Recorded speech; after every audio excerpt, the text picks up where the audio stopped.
జై గురుదేవ్. ఓం శ్రీ సాయిరామ్. అనంతాత్మ స్వరూపులారా, నిన్న మీరు గురు సందేశంలో మనిషిని మార్చడం ఎలా అనే అంశాన్ని గురించి తెలుసుకున్నారు. మనిషిని మార్చడం ఎలా? మనిషి మారితేనే వ్యవస్థ మారుతుంది. మనిషి వ్యవస్థలో సమూలంగా బందీ అయినప్పుడు మనిషిని మార్చకుండా వ్యవస్థను మార్చడం సాధ్యం కాదు కదా. ప్రస్తుతం మానవ జాతి మొత్తం కూడా సమస్యల సుడిగుండంలో ఇరుక్కుంది. ఒక రకంగా ఊబిలో ఉంది, మాయలో ఉంది, భ్రమలో ఉంది, భ్రాంతిలో ఉంది, పిచ్చిలో ఉంది, వెర్రిలో ఉంది, వ్యామోహంలో ఉంది. ఇటువంటి స్థితిలో అంతరంగాన్ని శుద్ధి చేసుకోవటం అంటే అది మామూలు విషయం కాదు. కానీ దానికి మార్గం ఉంది. అది బహు కష్టతరం కావచ్చు, కానీ అసాధ్యం మాత్రం కాదు. ఎందుకు అసాధ్యం కాదు? సాధ్యం చేసేటటువంటి వ్యక్తి మీ ముందున్నాడు కదా. నేను ఆ మార్గంలోకి ప్రవేశించక ముందు ఎలా ఉన్నాను? గత 30 సంవత్సరాలుగా నేను చేసినటువంటి కృషి ఏమిటి? నాలో సంభవించినటువంటి మార్పులు ఏమిటి? నా అనుభవాన్ని మీకు పంచుతున్నాను తప్ప నేను ఊహించి బోధించడం లేదు. సందేశాలు ఇవ్వటం అంటే అది మామూలు విషయం కాదు. అర్హత ఉంటేనే సందేశాలు ఇవ్వాలి. అనుభవం లేకుండా, అర్హత లేకుండా సందేశాలు ఇస్తే అది ఆత్మవంచన అవుతుంది, అంతరాత్మకు విరుద్ధం అవుతుంది. అయితే మనిషిని మార్చడం ఎలా? దీనికి గతంలో మీకు క్లూ ఇచ్చాను, మరలా ఇస్తున్నాను. ఈరోజు ఒకవేళ నీ అంతరంగంలో మార్పు వచ్చేటట్లయితే నువ్వు ప్రపంచాన్ని ఎలా చూస్తావు అంటే అంతా నీ అంతరంగమే అనే దాని గురించి గతంలో తెలుసుకున్నారు. నీవు చూసేదంతా నీదే, నీవే అక్కడున్నావు. ఇది ఈరోజు అంశం. అంతరంగానికి బాహ్య ప్రపంచానికి మధ్య అవినాభావ సంబంధం ఉంటుంది. బాహ్య ప్రపంచపు ప్రభావం అంతరంగం మీద ప్రత్యక్షంగా ఉంటుంది. సమాజం కలుషితంగా ఉన్నప్పుడు, ప్రపంచం అశాంతిమయమైనప్పుడు, ప్రకృతి కళావిహీనమైనప్పుడు, వనరులు పూర్తిగా తరిగిపోతున్నప్పుడు ఆ కలుషితం తప్పనిసరిగా నీలోకి ప్రవేశిస్తూనే ఉంటుంది.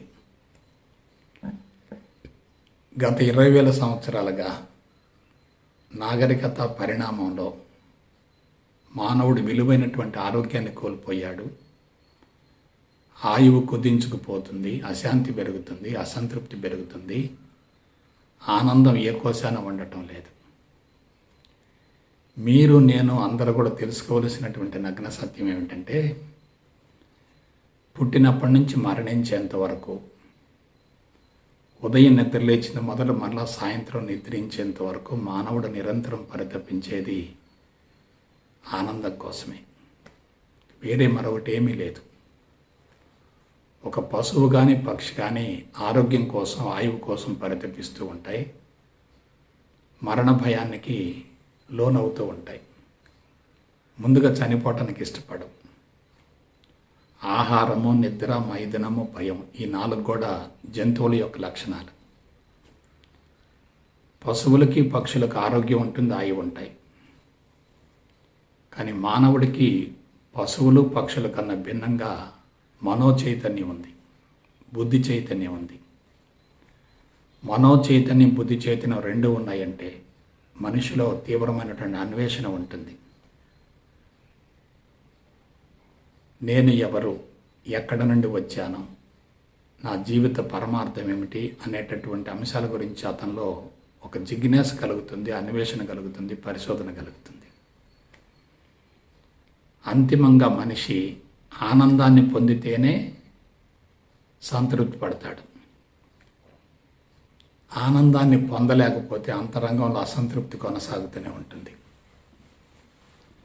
జన్మలు పొడిగించబడతాయి, కర్మలు కూడా పొడిగించబడతాయి. పునరపి మరణం, పునరపి జననం, ఇది కొనసాగుతూనే ఉంటుంది.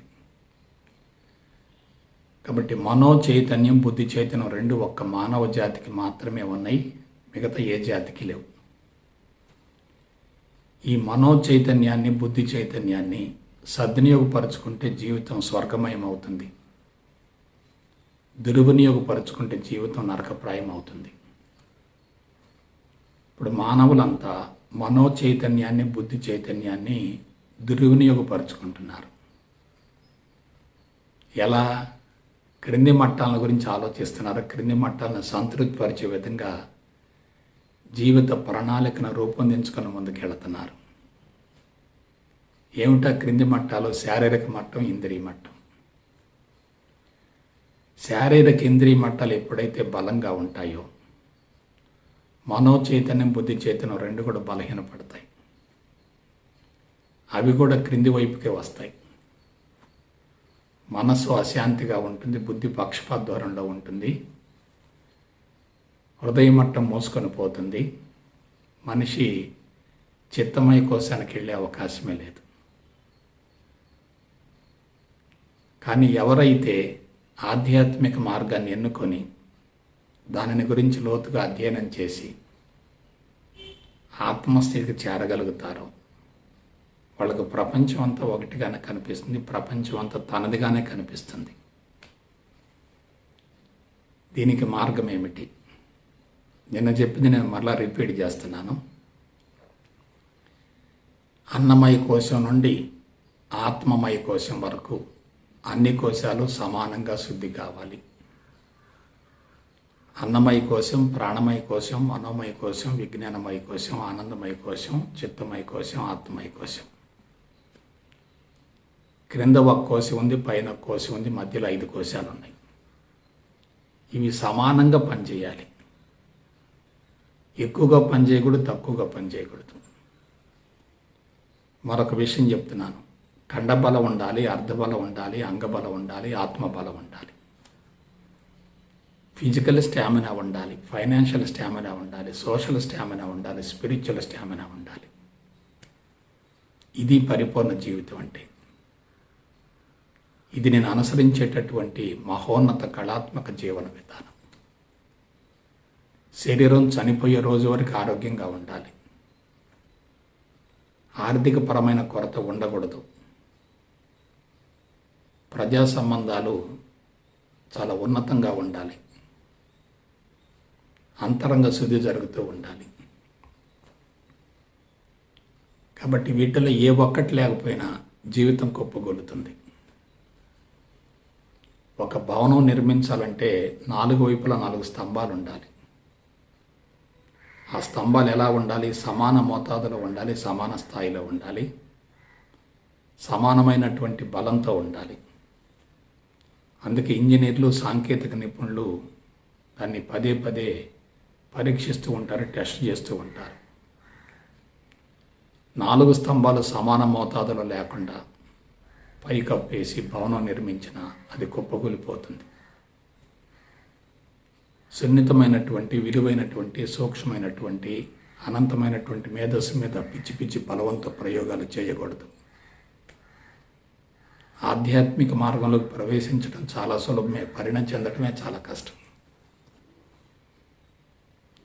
చాలామంది ప్రవేశిస్తున్నారు, కానీ ఎంతమంది పరిణతి చెందుతున్నారు? ఎందుకు పరిణతి చెందలేకపోతున్నారు? ఒకే ఒక కారణం చెప్తాను. అనుభవించి అందించేవాడు లేకపోవటమే. డాక్టర్ గొప్పవాడా, పేషెంట్ గొప్పవాడా?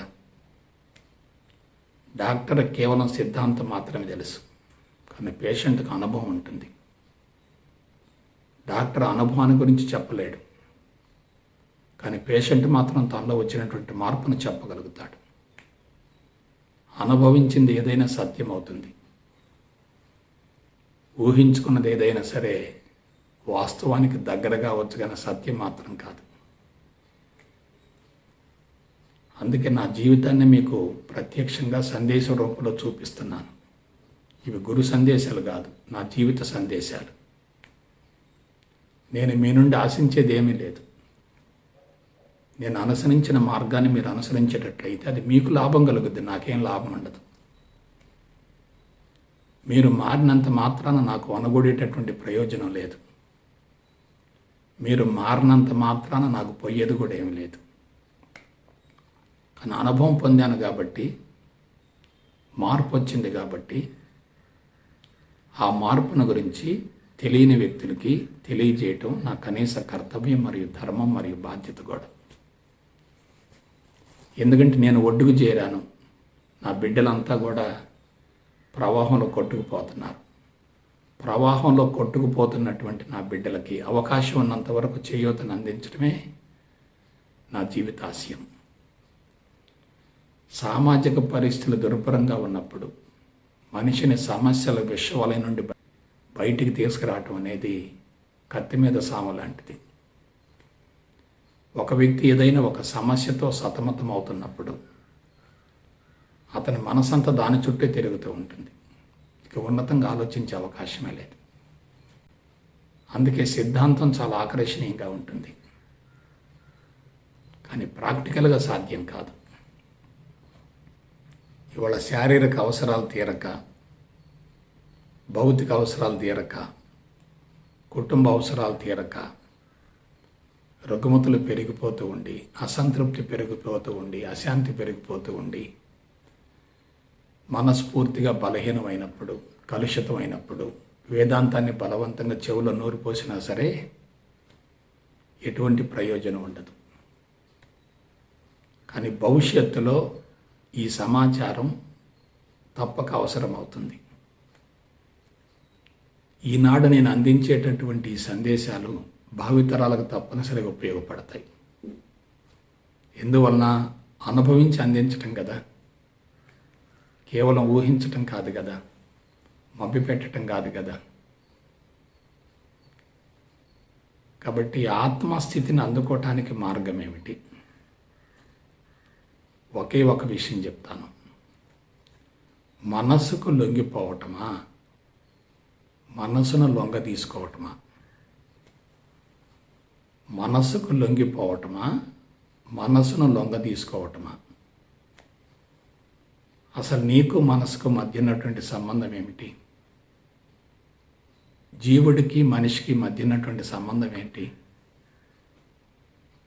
జీవుడికి ప్రతిరూపమే భౌతిక దేహం.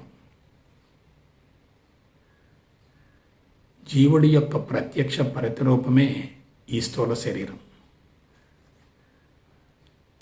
జీవుడు లేకుండా మానవ దేహం లేదు కదా, జీవుడు లేకుండా మానవ జీవితం లేదు కదా. కాబట్టి మానవ జీవితానికి అధిపతి ఎవరు, ఓనర్ ఎవరు? జీవుడే. అందులో ఎటువంటి సందేహం లేదు. జీవుడంటే ఏమిటి? అంతఃకరణాలు, మనసు, బుద్ధి, చిత్తం, అహంకారం. మేధస్సు అంటున్నాం. అదేమిటి? చేతన మనసు, ఉపచేతన మనసు, అంతఃచేతన మనసు, అధిచేతన మనసు. సూక్ష్మ శరీరం అంటున్నాం. స్థూల శరీరాన్ని నడిపించేటటువంటిదే సూక్ష్మ శరీరం. ఇవన్నీ కూడా ఒకే విషయాన్ని 4 రకాలుగా చెప్పటం. సూక్ష్మ శరీరం అన్నా, మేధస్సు అన్నా, జీవుడన్నా, అంతఃకరణాలన్నా అన్నీ ఒకటే. కానీ మనం కామన్గా మనసు అనేటటువంటి పదాన్ని వాడుతున్నాం. మరొకసారి మీకు తెలియజేస్తున్నాను. జీవుడికి లోబడి జీవించటమా, జీవుడిని మన ఆధీనంలోనికి తీసుకోవటమా? ఇక్కడే సొల్యూషన్ ఉంది.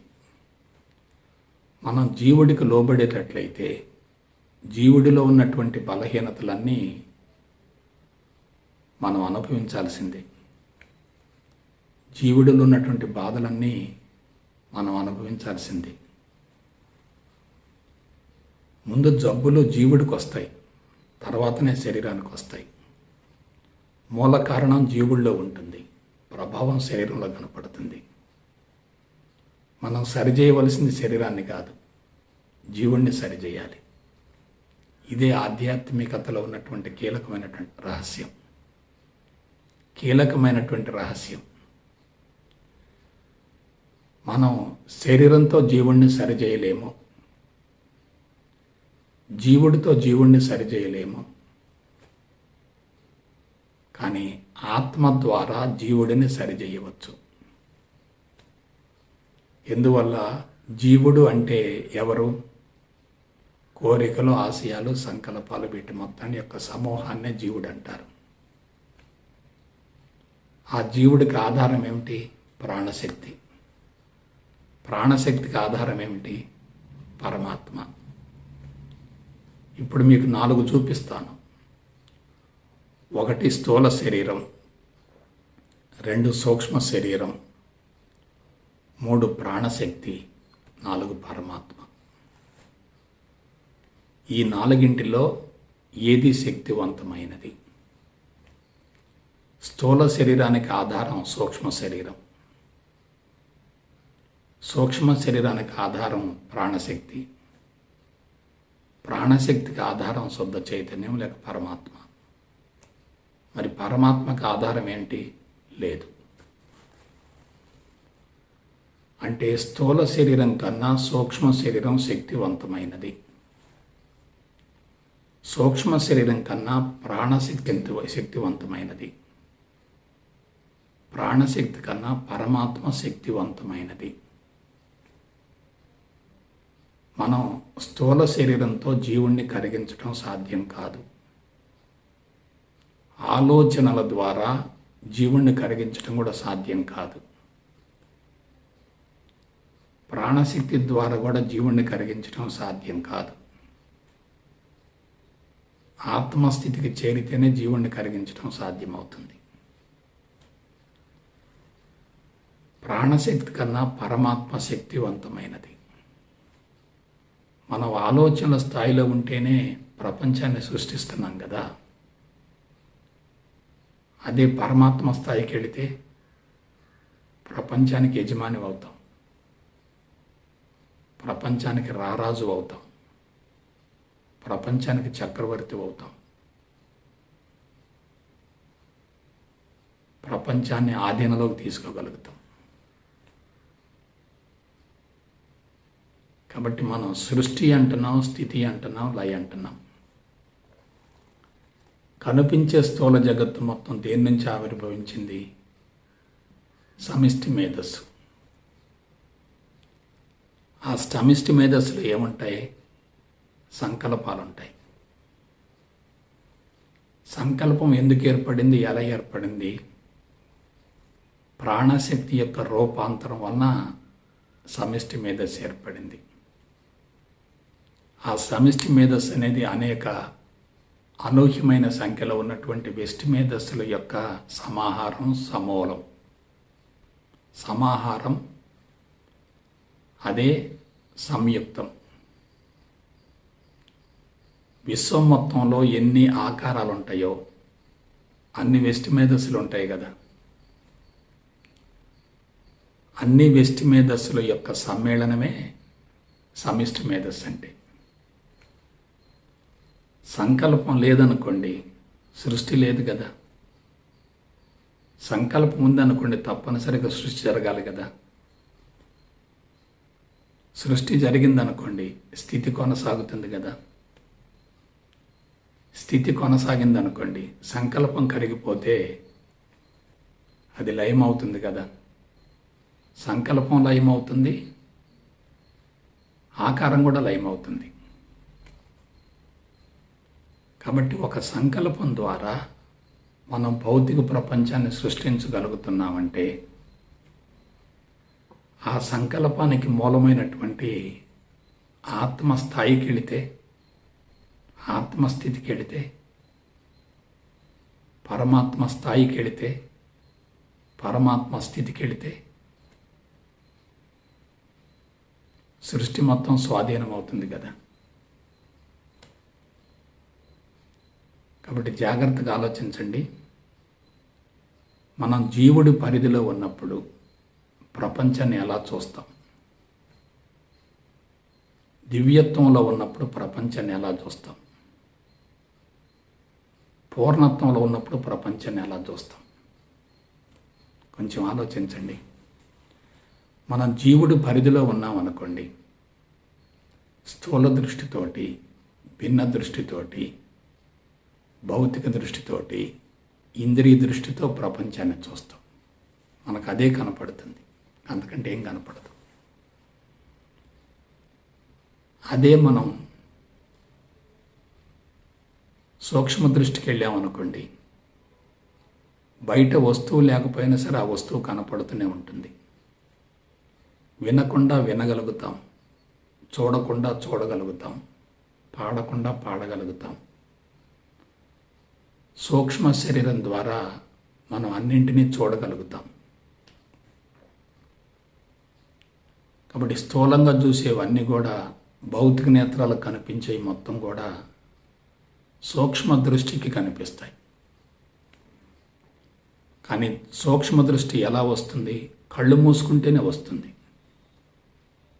ఇంద్రియాలను ఉపసంహరించుకుంటేనే వస్తుంది, లేకపోతే మామూలుగా రాదు.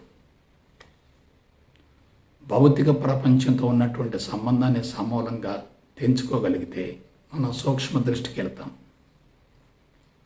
సూక్ష్మ దృష్టికి వెళ్ళామనుకోండి, భౌతిక ప్రపంచం లేకుండానే ప్రపంచాన్ని చూడగలుగుతాం. అదే సూక్ష్మ దృష్టిని మనం కరిగించుకోగలిగితే, సూక్ష్మ దృష్టి ద్వారా మనం చూసేది భౌతిక ప్రపంచాన్ని కదా. భౌతిక నేత్రాలతో ఆకారాలు చూస్తూ ఉన్నాం, కానీ సూక్ష్మ దృష్టి ద్వారా కూడా అదే ఆకారాలు కనపడతాయి కదా. అయితే తేడా ఎక్కడ ఉంటుంది? భౌతిక దృష్టి ద్వారా అక్కడ ఉన్నదో మనం చూస్తాం, కానీ సూక్ష్మ దృష్టి ద్వారా అక్కడ లేని దాన్ని కూడా మనం చూస్తున్నాం. గతాన్ని చూస్తాం, వర్తమానం చూస్తాం, భవిష్యత్తు కూడా చూస్తాం. ఇదొక రకంగా కలల ప్రపంచం. మన అంతరంగ సంస్కారాలను బట్టి ఆ సూక్ష్మ ప్రపంచం కనపడుతుంది. భౌతిక దృష్టి ద్వారా అక్కడ ఉన్నదాన్నే చూస్తాం, వేరే దాన్ని చూడలేం. కానీ సూక్ష్మ దృష్టి ద్వారా అంతరంగంలో ఉన్నటువంటి సంస్కారాలకు సంబంధించినటువంటి సమాచారం మొత్తం కూడా దృశ్య రూపంలో కనిపిస్తుంది. అంటే మనం శరీరం మీద పట్టు సాధించేటట్లయితే, భౌతిక దృష్టిని దాటి వెళ్ళగలిగితే, సూక్ష్మ దృష్టికి చేరగలిగితే, సూక్ష్మ దృష్టిని అందుకోగలిగితే మన ప్రపంచాన్ని మనం చూడగలుగుతాం. మన ప్రపంచాన్ని మనం చూస్తూ ఉన్నప్పుడు అందరి ప్రపంచాల వైపు కూడా మన దృష్టిని ప్రసరించే అవకాశం ఉంటుంది. కాబట్టి సూక్ష్మ దృష్టి భౌతిక దృష్టి కన్నా చాలా శక్తివంతమైనది. భౌతిక దృష్టి బలంగా ఉన్నవారు, అది బలోపేతమైనప్పుడు సూక్ష్మ దృష్టికి అవకాశం లేదు. ఈ సూక్ష్మ దృష్టి ఎక్కడ జరుగుతుంది? ఎక్కడ అమలవుతుంది? ఎక్కడ ఇది తెలుస్తుంది? కలల ప్రపంచంలో ఉంటే తెలుస్తుంది. లేదు, కళ్ళు మూసుకొని సూక్ష్మ దృష్టి ద్వారా గతాన్ని, వర్తమానాన్ని, భవిష్యత్తును కూడా చూడొచ్చు. జన్మ జన్మల సంస్కారాల యొక్క దృశ్యాలని మనం కళ్ళు మూసుకొని చూడొచ్చు. కాబట్టి అదే జీవుడితో జీవుడిని చూడటం అంటే. కానీ మనకేం కావాలి? జీవుడు కరిగిపోవాలి, జీవుడు తొలగిపోవాలి, సూక్ష్మ శరీరం ఉండకూడదు. సూక్ష్మ శరీరాన్ని దాటి వెళ్ళగలగాలి. సూక్ష్మ శరీరాన్ని దాటి వెళ్ళగలగాలంటే జీవుడు సమూలంగా కరిగిపోవాలి. జీవుడు అంటే ఎవరు? మేధస్సు కదా, అంతఃకరణాలు కదా, సూక్ష్మ శరీరం కదా. అంటే శారీరక స్థాయిని కూడా దాటి వెళ్ళగలగాలి. ఇదే ఆధ్యాత్మిక రహస్యం అంటే. అలా దాటి వెళ్ళాలంటే మన అంతరంగ సంస్కారాలని మొత్తాన్ని సమూలంగా దగ్ధం చేయాలి. అలా దగ్ధం చేయాలంటే మనకి కత్తి కావాలి, ఆయుధం కావాలి, పాశుపతాస్త్రం కావాలి. అటువంటి పాశుపతాస్త్రమే పరిపూర్ణ అద్వైత బ్రహ్మజ్ఞానం. ఆధ్యాత్మిక చరిత్రలో ఇంతవరకు ఎవరు దీన్ని ఇవ్వలేదు, అసలు ఇవ్వలేదు. ఉపనిషత్తుల సారాన్ని స్వచ్ఛంగా ఇచ్చినా అది పరిపూర్ణ జ్ఞానం కాదు. భౌతిక జ్ఞానాన్ని ఇచ్చినా అది పరిపూర్ణ జ్ఞానం కాదు. అన్ని జ్ఞానాల యొక్క సమ్మేళనమే పరిపూర్ణ జ్ఞానం అంటే. భౌతిక జ్ఞానం ఉండాలి, సైన్సు సాంకేతిక పరిజ్ఞానం ఉండాలి, విద్యా జ్ఞానం ఉండాలి, ఆత్మజ్ఞానం ఉండాలి. అన్నిటి యొక్క సమ్మేళనమే పరిపూర్ణ అద్వైత బ్రహ్మజ్ఞానం. అలాగే సైన్సు ఉండాలి, లౌక్యం ఉండాలి, మనస్తత్వం ఉండాలి, మత సామరస్యం ఉండాలి. అన్నీ కలిసినటువంటిదే పరిపూర్ణ జ్ఞానం అంటే. సైన్సు ఉండాలి, భౌతికవాదం ఉండాలి, మనస్తత్వం ఉండాలి, మత సామరస్యం ఉండాలి, లౌక్యం కూడా ఉండాలి. అన్నీ కలవాలి. అన్నింటి పట్ల సంపూర్ణ అవగాహన ఉండాలి. సంపూర్ణ అవగాహన కలగదేసేదే పరిపూర్ణ జ్ఞానం అంటే. కాబట్టి పూర్ణ జ్ఞానాన్ని పొందిన తర్వాత మనిషి జీవుడిని తన ఆధీనంలోనికి తీసుకోగలుగుతాడు. జీవుడిని తొలగించగలుగుతాడు, కరిగించగలుగుతాడు. ఎలా? జ్ఞానాగ్ని దగ్ధ కర్మణం. జ్ఞానం అనేటటువంటి అగ్నిలో జన్మ జన్మల సంస్కారాల కట్ట మొత్తాన్ని సమూలంగా దగ్ధం చెయ్యాలి. కట్ట మొత్తం దగ్ధం కావాలి. కర్మయోగం కానీ భక్తి యోగం కానీ ఇవి రెండు కూడా పరిమితమైనటువంటి యోగాలు. జ్ఞానయోగం లేకుండా కర్మయోగానికి భక్తి యోగానికి అవకాశం లేదు. కర్మయోగం ఇరుక్కుంటే భక్తి యోగం లభించదు, భక్తి యోగం ఇరుక్కుంటే జ్ఞానయోగం లభించదు. జ్ఞానయోగం ఒక్కటే ఉంటే చాలా ప్రమాదకరం. కర్మ ఉండాలి, భక్తి ఉండాలి, జ్ఞానం ఉండాలి. మూడు కలిపితే పూర్ణయోగం అవుతుంది. పూర్ణయోగం సిద్ధించిన తర్వాత ధ్యాన యోగానికి వెళ్ళాలి. కాబట్టి 4 యోగాలు ఉండాలి: కర్మయోగం, భక్తి యోగం, జ్ఞానయోగం, ధ్యాన యోగం.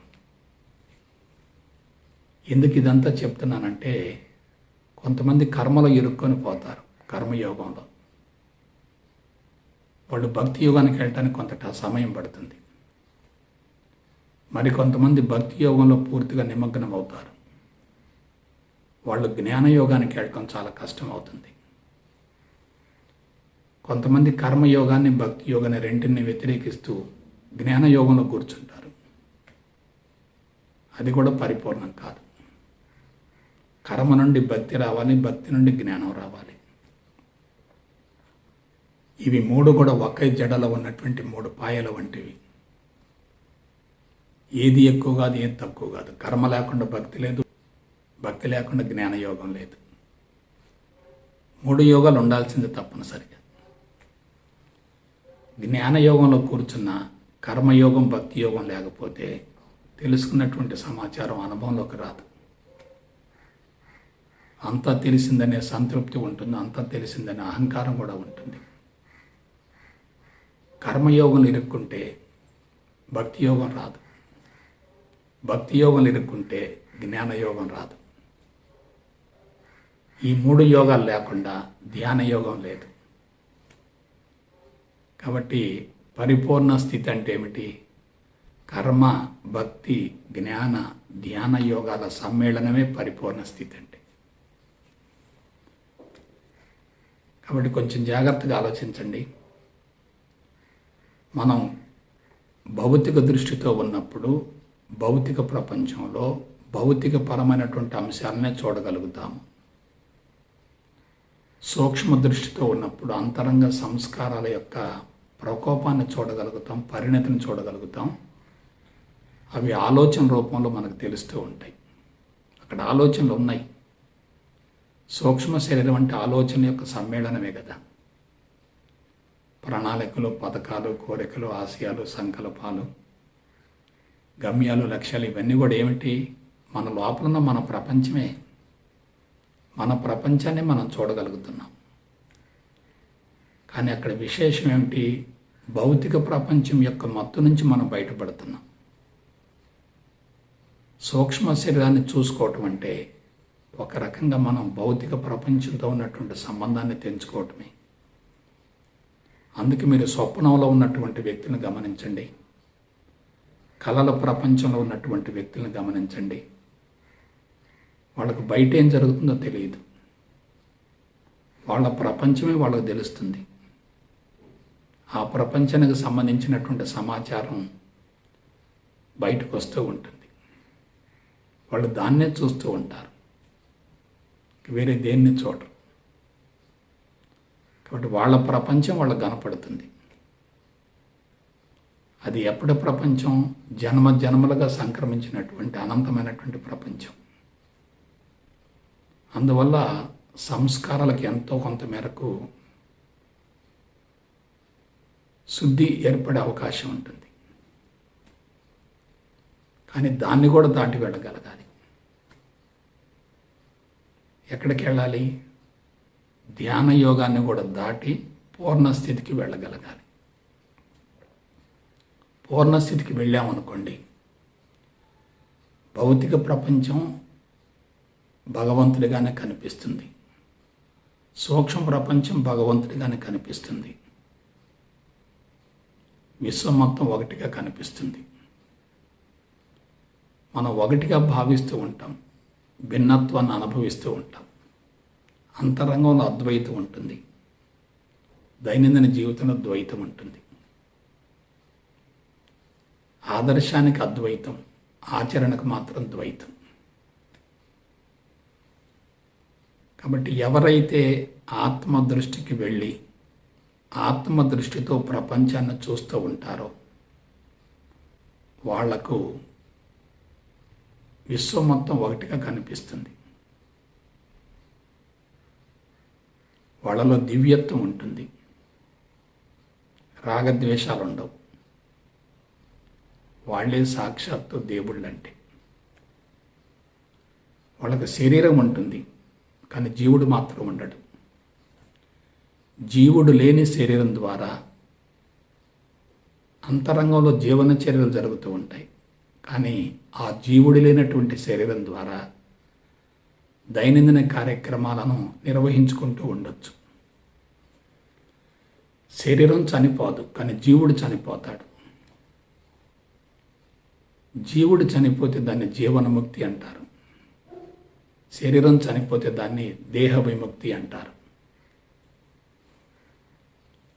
కాబట్టి జీవుడిని దాటి వెళ్ళటం అంటే నీ అంతరంగం సమూలంగా శుద్ధైనట్లే. ఇది వినటానికి చాలా ఆకర్షణీయంగా ఉంది, కానీ తీవ్రమైనటువంటి అవరోధాలు ఉంటాయి. ఎందువల్ల? సూక్ష్మ శరీరం అనేది ఈ జన్మకు సంబంధించింది కాదు. సంస్కారాల మూటతో జీవితం ప్రారంభమవుతుంది కదా, అవే సంచిత కర్మలు కదా. ఈ సంచిత కర్మలు ఎప్పటి నుంచి వస్తున్నాయి? కొన్ని వేల జన్మల నుంచి వస్తున్నాయి. కాబట్టి ఈ జన్మకు సంబంధించినటువంటి ప్రారంభ కర్మలకు మూలం సంచిత కర్మలైతే ఆ సంచిత కర్మలకు మూలం గత జన్మలు. ఇదంతా ఒక చైను మాదిరిగా కొనసాగుతుంది, మనకు తెలియకుండా జరుగుతూ ఉంది. కాబట్టి రుచులు కానీ, అభిరుచులు కానీ, సిద్ధాంతాలు కానీ, భావాలు కానీ, ఊహలు కానీ, పథకాలు కానీ, ప్రణాళికలు కానీ, గమ్యాలు కానీ, లక్ష్యాలు కానీ, ఇవన్నీ ఏమిటంటే సూక్ష్మ శరీరమే. అది రెండింటి సమ్మేళనం. ఒకటి గత జన్మలకు సంబంధించింది, రెండు ఈ జన్మకు సంబంధించింది. ఈ జన్మకు సంబంధించింది కొంత బలహీనంగా ఉండొచ్చు, కానీ గత జన్మలకు సంబంధించింది మాత్రం చాలా బలంగా ఉంటుంది. ఆ బలమైనటువంటి ఆ సంచిత కర్మల మూటను సమూలంగా దగ్ధం చేసుకోవాలంటే మనం ఆలోచనల పరిధి దాటి వెళ్ళగలగాలి, ఆత్మస్థితికి వెళ్ళగలగాలి. ఆత్మస్థితి నుండి జీవుణ్ణి సమూలంగా కరిగించి వేయాలి. ఇది చాలా కీలకమైంది. ఇది తప్ప వేరే ప్రత్యామ్నాయం లేదు. మనం షార్ట్ కట్ మెథడ్స్ ఏమైనా ఉంటే వాటిని అనుసరించవచ్చు, కానీ అసలు స్థితి మాత్రం ఆత్మస్థితే. ఆత్మస్థితి నుండి దైనందిన కార్యక్రమాలను కొనసాగిస్తూ ఉన్నప్పుడు జీవితం ఎలా ఉంటుంది? అహంకారపు స్థితి నుండి దైనందిన కార్యక్రమాలలో పాల్గొంటూ ఉంటే జీవితం ఎలా ఉంటుంది? అహంకారపు పరిధి నుండి దైనందిన కార్యక్రమాల్లో పాల్గొనేటట్లయితే అహంకారపు పరిధి నుండి దైనందిన కార్యక్రమాల్లో పాల్గొనేటట్లయితే పాత సంస్కారాలు కరిగిపోకపోగా కొత్త సంస్కారాలు ఏర్పడుతూ ఉంటాయి. అదే మనం ఆత్మస్థితి నుండి దైనందిన కార్యక్రమాలను కొనసాగించేటట్లయితే ఉన్న సంస్కారాలు కరిగిపోతూ ఉంటాయి, అదనంగా సంస్కారాలు చేరవు. దానికి మనకి కర్మయోగం కావాలి, భక్తి యోగం కావాలి, జ్ఞానయోగం కావాలి. కర్మయోగం అంటే ఏమిటి? యోగంలో ఉండి కర్మలు చేయటం. యోగం అంటే ఏమిటి? అహంకార రహిత స్థితిని యోగం అంటారు. అహంకార రహిత స్థితిలో ఉండి కర్మలు చేస్తూ ఉంటే ఏమవుద్ది? కర్మలు జరుగుతాయి, కానీ కర్మఫలం ఉండదు. భక్తి యోగం నుండి భగవంతుని ధ్యానిస్తూ ఉంటే ఏమవుతుంది? శరణగతి వస్తుంది. విశిష్ట అద్వైతంలో జీవించగలుగుతాం. భగవంతుడితో సన్నిహిత సంబంధం ఏర్పడుతుంది. కానీ రూపాన్ని కూడా దాటి వెళ్ళగలగాలి. రూపం ఉందంటే అది బంధం అవుతుంది. రూపం కరిగిపోతేనే మనం దాన్ని దాటి వెళ్ళగలుగుతాం. అదే జ్ఞానయోగం అయితే రూపానికి అవకాశం లేదు. సంకల్పాలు లేవు, సంస్కారాలు లేవు, ఆశలు లేవు, కోరికలు లేవు, ఆశయాలు లేవు, గమ్యాలు లేవు, లక్ష్యాలు లేవు, ఏమీ లేవు. అంతా మాయ, అంతా మనసు భ్రమాభ్రాంతి, అంతా మనకు మనంగా సృష్టించుకున్నది. అదంతా కూడా మన కల్పితమే, భౌతిక ప్రపంచానికి సంబంధించిందే. అది వాస్తవం కానే కాదు. మనం జ్ఞానాన్ని వాస్తవం అనుకున్నప్పుడు దానికోసం పరితపిస్తాం. జ్ఞానం కూడా మాయ అనుకున్నాం అనుకోండి, దాని పట్ల విరక్తి కలుగుతుంది, వైరాగ్యం కలుగుతుంది. దాన్ని ఏమంటారంటే జ్ఞాన వైరాగ్యం అంటారు. జ్ఞానం పట్ల వైరాగ్యం కలిగిందంటే అది ఎంత పరిణతి స్థితితో మీరు ఆలోచించండి. జ్ఞానం కోసం ఆరాటం లేకపోతే అంతరంగం సంతృప్తిగా ఉంటుంది. జ్ఞానం కోసం ఆరాటపడుతూ ఉంటే దాన్నే జిజ్ఞాస అంటారు. అటువంటి వ్యక్తిని జిజ్ఞాసి అంటారు. జిజ్ఞాసి యొక్క అంతరంగంలో అసంతృప్తి ఉంటుంది, ఎందుకంటే పూర్ణ జ్ఞానం అందలేదు కాబట్టి. పూర్ణ జ్ఞానం అందిన తర్వాత జ్ఞానం పట్ల వైరాగ్యం కలిగిందనుకోండి, సంతృప్తితో జీవితం మొదలవుతుంది. ఆ సంతృప్తి నుండి చేసేటటువంటి కార్యక్రమాలు మొత్తం కూడా నిరంతర సాధన అవుతాయి. జ్ఞానం మాయ అని తెలుసుకున్నాం అనుకోండి, ఇక గురువు యొక్క అవసరం ఏముంది?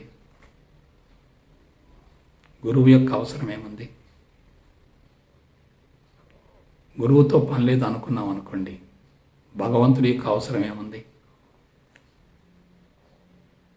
ఎందుకంటే నువ్వు ఎక్కడ భగవంతుడి కోసం వెతుకుతున్నావు, ఆ భగవంతుడు నువ్వే కదా.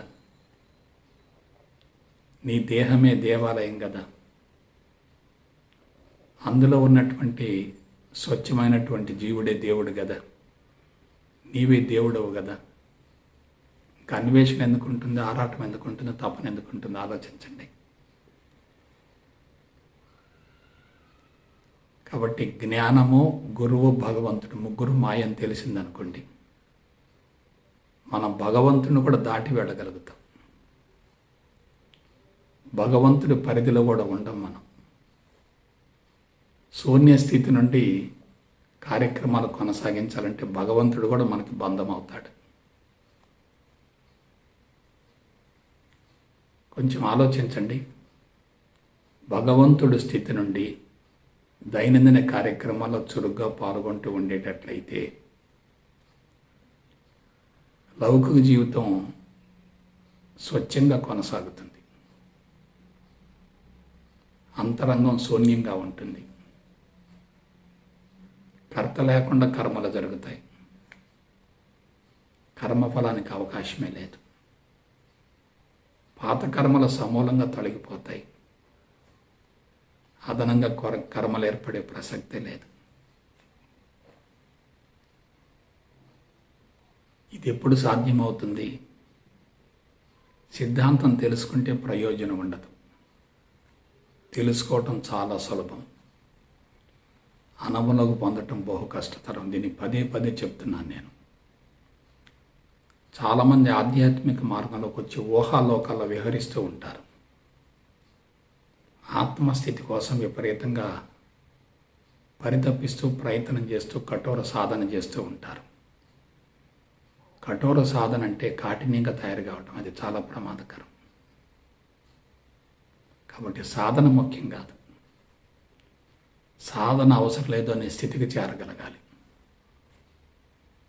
సాధన అవసరం లేదు అనే స్థితికి చేరేంత వరకు ప్రాథమికంగా కొంతకాలం సాధన అవసరమే. కానీ స్థితికి వెళ్ళిన తర్వాత ఇక సాధనతో పని ఏమిటి? అయితే భౌతిక ప్రపంచాన్ని కరిగించుకోవటం, రాగద్వేషాలకు అతీతంగా జీవించటం అనేది చెప్పినంత సులభం కాదు. ఎందువల్ల? నీ సంస్కారాలు ఎప్పటి నుంచి వస్తున్నాయి? ఎన్నో జన్మల నుంచి వస్తున్నాయి. నీ మూల నిర్మాణం ఎక్కడి నుంచి వచ్చింది? ఎన్నో జన్మల నుంచి వచ్చింది. నీ అనుభవాలు ఎక్కడి నుంచి ఉన్నాయి? ఎన్నో జన్మల నుంచి ఉన్నాయి. కాబట్టి వందల వేల సంవత్సరాల నుండి కొనసాగుతున్నటువంటి ఆ సంచిత కర్మల మూటను కేవలం జ్ఞానంతో కొద్ది రోజుల్లోనే దగ్ధం చేయటం అనేది మామూలు విషయం కాదు. అందుకే నేను క్లియర్గా చెప్తున్నాను, బహు కష్టతరం అంటున్నాను కానీ అసాధ్యం అనే మాట వాడటలేదు కదా. అసాధ్యం అనే మాట వాడేటట్లయితే నాకెట్లా సాధ్యమైంది? మీరు ఇవాళ కాదు 10 సంవత్సరాల తర్వాత నన్ను చూడండి. ఇంకా రైలు ట్రాక్ మీద పట్టడం కోసం కొంచెం ఇబ్బంది పడతాం, కానీ రైలు ట్రాక్ మీదకి వచ్చిన తర్వాత ఆ బండి ఆటోమేటిక్గా వెళ్ళిపోతూనే ఉంటుంది. పరిపూర్ణ స్థితిని చేరటం కోసం విపరీతంగా శ్రమించాలి. కానీ ఆ శ్రమ ఎలా ఉండాలి? కఠోరంగా ఉండకూడదు. లోతైనటువంటి విచారణ ఉండాలి, విశ్లేషణ ఉండాలి. దాన్నే ఆత్మ విచారణ అంటారు, ఆత్మ యోచన అంటారు, ఆత్మను గురించినటువంటి విజ్ఞానం అంటారు. కాబట్టి బిడ్డలారా, నేను చివరిగా మీకు ఒక సూచన ఇస్తున్నాను, సలహా ఇస్తున్నాను. తెలుసుకునే విషయంలో రాజీ పడకండి. శాస్త్రయుక్తంగా తెలుసుకోండి, హేతుబద్ధంగా విశ్లేషణ చేసుకోండి. తెలుసుకునే విషయంలో అశాస్త్రీయత ఉంటే ఆ మార్గంలో అసంతృప్తి పెరిగి మతి భ్రమించే అవకాశం ఉంటుంది. ఆధ్యాత్మిక మార్గంలోకి వేలాది మంది ప్రవేశిస్తున్నారు, కానీ పరిణతి చెందే వాళ్ళు వేళ్ల సంఖ్యలోనే ఉంటున్నారు. ఎందువల్ల? మధ్యలో ఆటంకాలు చాలా వస్తూ ఉంటాయి. కొండ శిఖరం మీద జ్యోతి కనపడుతుంది. జ్యోతిని చేరాలని చెప్పి ప్రయాణం ప్రారంభించారు. మధ్యలో గుంటలు ఉంటాయి, మెట్టలు ఉంటాయి, రాళ్ళు ఉంటాయి, రప్పలు ఉంటాయి, ముళ్ళ కంపలు ఉంటాయి, చెట్లు ఉంటాయి, గోతులు ఉంటాయి. వెళ్ళాలి అనుకోవటం అనేది చాలా తొందరగా జరిగిపోతుంది. కానీ అక్కడికి చేరటానికి ఎంత టైం పడుతుందో మీరు ఆలోచించుకోండి. ఎప్పుడైతే అవరోధాలు వస్తాయో మన మార్గం పక్కదోవబడుతుంది. ఈలోపు మనకు రూపాలు కనపడుతూ ఉంటాయి, కొంతమంది వ్యక్తులు కనపడుతూ ఉంటారు. మనల్ని లీడ్ చేసేవాళ్ళు తక్కువ మంది ఉంటారు, మిస్లీడ్ చేసేవాళ్ళు ఎక్కువ మంది ఉంటారు. గైడ్ చేసేవాళ్ళు తక్కువ మంది ఉంటారు, మిస్గైడ్ చేసేవాళ్ళు ఎక్కువ మంది ఉంటారు. ఎందుకంటే అశాస్త్రీయ విధానాలు ఉన్నాయి కదా, ఆల్రెడీ ఉన్నాయి కదా. అవన్నీ ఉండబట్టే కదా భారతదేశం బలహీనపడింది. కాబట్టి సిద్ధాంతాన్ని తెలుసుకునే విషయంలో పొరపాటును కూడా రాజీ పడద్దు.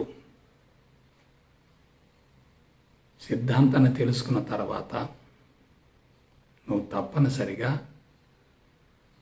ఉన్నతంగా ఎదిగే అవకాశం ఉంటుంది. చెడును కూడా భగవంతుడిగా భావించగలిగితే పూర్ణత్వం సిద్ధించినట్లే. మాయ కూడా భగవంతుడు ఒక భాగమే అనుకోగలిగితే ఆత్మస్థితికి చేరినట్లే. కాబట్టి సత్యాన్ని మాయని రెంటిని వేరు చేయకూడదు.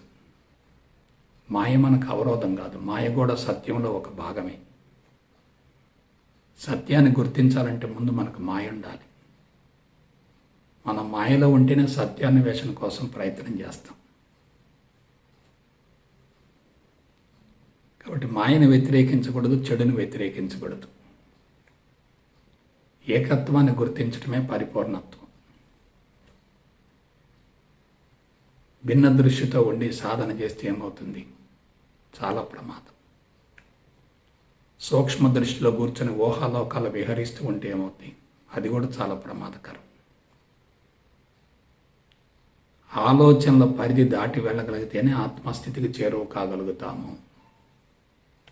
వేరే మరొక మార్గం లేదు. ఇది స్ట్రైట్ వే అవుతుంది, స్ట్రైట్ రూట్ అవుతుంది. కాబట్టి అరుదుగా లభించినటువంటి మానవ జన్మను సార్థకం చేసుకోవటం కోసం, ప్రస్తుతం మానవ జాతి నివసిస్తున్నటువంటి విషయాల నుంచి బయటపడటం కోసం, ఆదర్శ ప్రపంచ నిర్మాణం కోసం ముందు మనల్ని మనం శుద్ధి చేసుకుందాం. తర్వాత అనుభవంతో సమాజంలోకి వెళదాం. అనుభవంతో వెళ్ళినప్పుడు ఆత్మవిశ్వాసం ఎక్కువగా ఉంటుంది. ఊహలతో వెళ్ళేటట్లయితే ఎదురయ్యేటటువంటి చిక్కు ప్రశ్నలకు మనం సమాధానం ఇవ్వలేం. జీవితాన్నే సందేశంగా చూపగలిగితే మనల్ని ప్రశ్నించేవాళ్ళు ఉండరు. కేవలం ఊహలు కనుక తెలియజేస్తూ ఉంటే ఊహల్లో ఉండేవాళ్ళు మన ఊహలను స్వీకరించరు. వాళ్ళు సత్యం కోసం పరితపిస్తూ ఉంటే మన ఊహలు అందిస్తూ ఉంటే వాళ్ళు ఎందుకు స్వీకరిస్తారు? ఆలోచించండి. కాబట్టి సత్యాన్వేషణతో,